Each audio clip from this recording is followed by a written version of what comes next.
No niin, morjesta.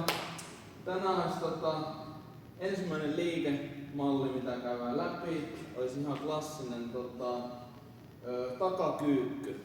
Ja tässä on ohjattava Juuso, niin ota vaan tää tanko tuohon niskan taakse.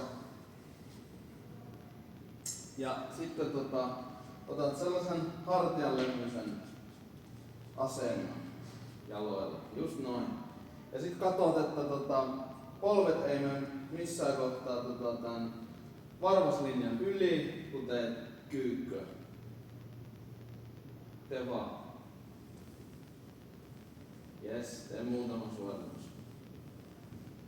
Vielä jos. No niin, hyvinhän se näyttää menevän.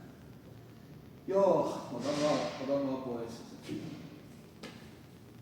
Käännyt ympäri. Oletko uudestaan? Joo.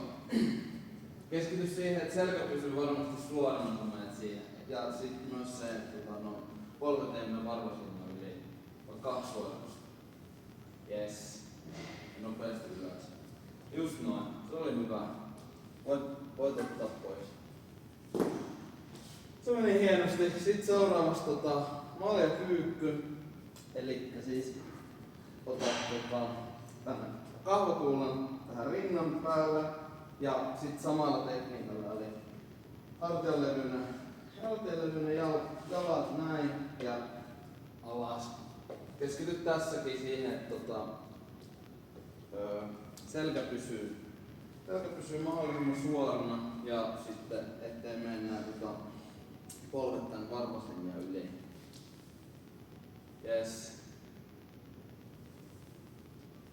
Loistavaa. Nyt näyttää hyvältä. Ja käänny vielä, niin näyttää peilistä omaa suorituksen. Joo, hyvä syvyys, hyvä. No niin, let's go. Yes. Kiitos. Ole hyvä vaan.